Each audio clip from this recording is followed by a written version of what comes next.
it was just, I read it, I thought it was beautiful, I thought it was really moving, I thought the journey that the members of Queen went through, I thought that John Deacon was so interesting. He's a little bit of an enigma because he has oddly a lot of say in the band. He has oddly sort of a tiebreaker's role when the three of them kind of argue.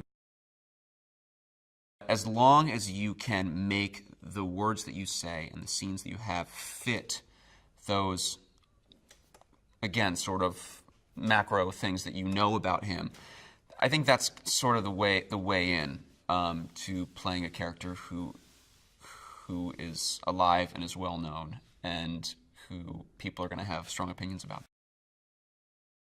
The very first thing I did was put on a wig. And I put on the wig, and it wasn't even like attached to my head, it was just put on me. And I looked at myself in the mirror and I was like, I am John Deacon. I'm John. I looked suddenly exactly like him. It was absolutely wild. We know that a lot of the people watching this are going to be Queen fanatics. They're going to be musicians.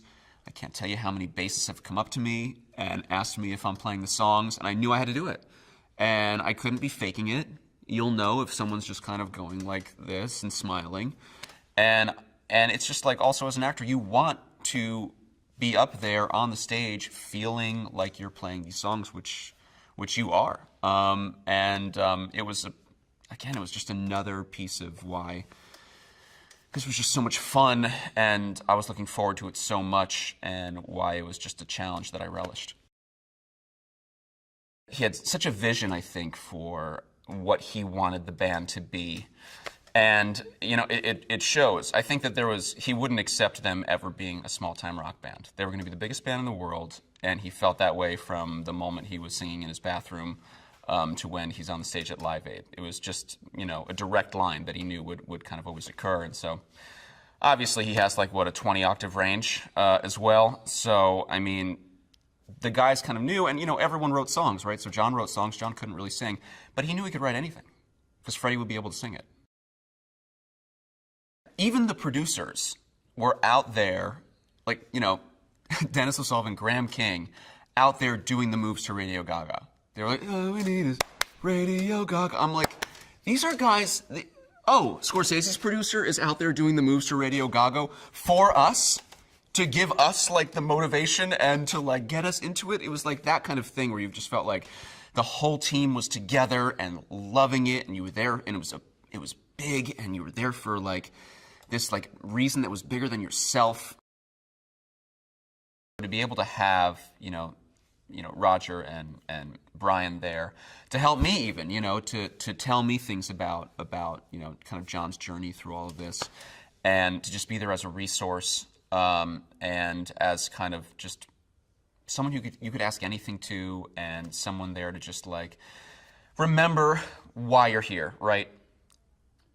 You do a job for 4-5 months, maybe you lose a little focus, maybe other things start to, you know, the distractions of whatever happens on set.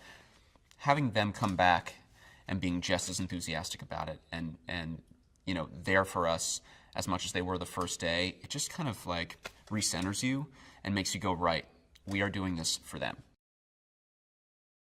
To have Freddie Mercury as your lead vocalist who can sing at anything, and by the way, Roger Taylor can also hit, you know, a note that breaks glass and, you know, makes dogs shriek.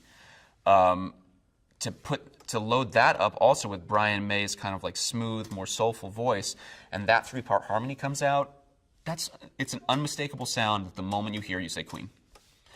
And so to have that thing that's very identifiable while also not boring your audience with the same song over and over again, to grow, to change, but to still have the core that is you, I think has allowed them to just sort of, you know, from generation to generation to generation, you find something new in their music that you can hold on to and, you know, kind of stake as a claim to it.